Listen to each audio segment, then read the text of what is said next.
మచిలీపట్నం పార్లమెంటులో ఆ ఎంపీ వ్యవహారం తీవ్ర చర్చనీయాంశంగా మారింది. ప్రజలతో దూరంగా నాయకులతో విభేదాల వాతావరణం సృష్టిస్తున్న తీరు ఆందోళనకరం. 7 అసెంబ్లీ నియోజకవర్గాల్లో నెలలో ఒక్కసారి కూడా అందుబాటులో లేని పరిస్థితి పార్టీ శ్రేణుల్లో నిరాశ కలిగిస్తోంది. ఇంతకు ఆ ఎంపీ ఎవరు? ఆ పార్లమెంటు నియోజకవర్గం ఏది? Watch the story.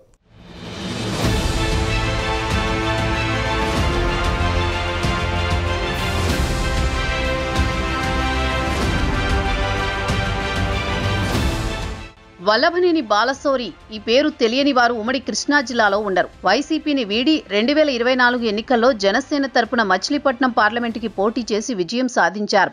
గతంలో వైసీపీలో ఉన్నప్పుడు సైతం బాలశౌరి స్థానిక నాయకులకు ప్రజలకు అందుబాటులో ఉండరు అనే విషయం ప్రస్తుతం ఆయన ఉన్న జనసేన పార్టీలో అదే నిజమనేలా చేస్తున్నారట. పార్టీ బలోపేతానికి కృషి చేయాల్సిన సమయంలో ఎంపీ మౌనం పార్టీకి దెబ్బతీస్తోందని నేతలు అంటున్నారు. గతంలో వైఎస్ఆర్సీపీ ఎంపీగా ఉన్నప్పుడే ఆయనపై ఎమ్మెల్యేలు అధిష్టానానికి ఫిర్యాదులు చేసిన సంఘటనలున్నాయని గుర్తు చేస్తున్నారు. ఆ కాలంలో చూపిన దూరంగా ఉండే ధోరణి ఇప్పటికీ కొనసాగుతుండడమే ఆయన నాయకత్వ సామర్థ్యంపై ప్రశ్నలు లేవనెత్తుతోంది. కూటమి భాగస్వామ్య పార్టీల నేతలతో సమన్వయం లేకపోవడం స్థానిక రాజకీయాల్లో అసహనానికి దారితీస్తోంది.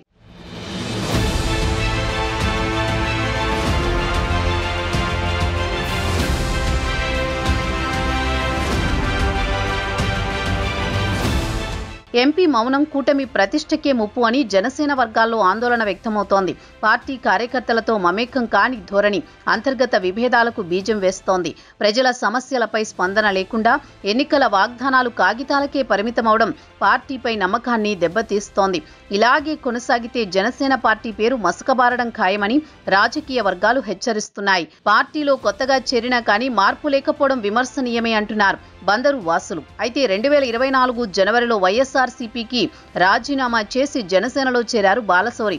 అదే ఏడాది జనసేన బ్యానర్పై విజయం సాధించినప్పటికీ పార్టీ బలోపేతానికి కృషి చేయని ఆయన తీరు సరైనదేనా అన్న సందేహాలు వ్యక్తమవుతున్నాయి. జనసేన ఇచ్చిన అవకాశాన్ని ఉపయోగించుకోవాల్సిన సమయంలో పార్టీ తత్వం, కార్యకర్తలతో అనుబంధం లేకపోవడం నాయకత్వంపై ప్రతికూలంగా మారింది. ఎంపీ కార్యాలయంలోని పిఏ వ్యవహారాలపై వచ్చిన ఆరోపణలు, బహిరంగ రైతు సమస్యలు, ఉద్యోగ మోసాల అంశాలు పార్టీ ప్రతిష్టకు ప్రతికూల ప్రతిధ్వనులు సృష్టించాయి. ఈ వివాదాలు ఎంపీ వ్యక్తిత్వం, బాధ్యతా స్థాయిపై మరిన్ని సందేహాలు తెరపైకి తెచ్చాయి.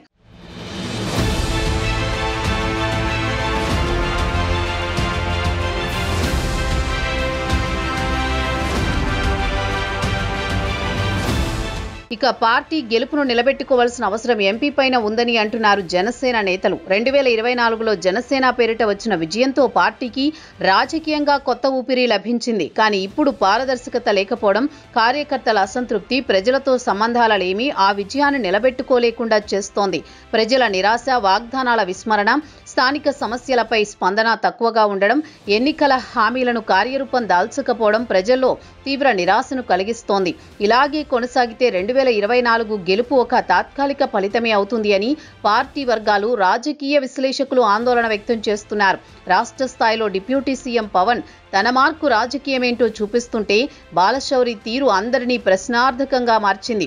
ఇప్పటికైనా నాయకులకు, క్యాడర్కు, బందరు వాసులకు అందుబాటులో ఉండాలని రాజకీయ వర్గాలు సూచిస్తున్నాయి. మరి ఇక నుంచి అయినా బాలశౌరి తీరు మార్చుకుంటారా? కార్యకర్తలు ప్రజలకు అందుబాటులో ఉంటారో లేదో వేచి చూడాల్సిందే.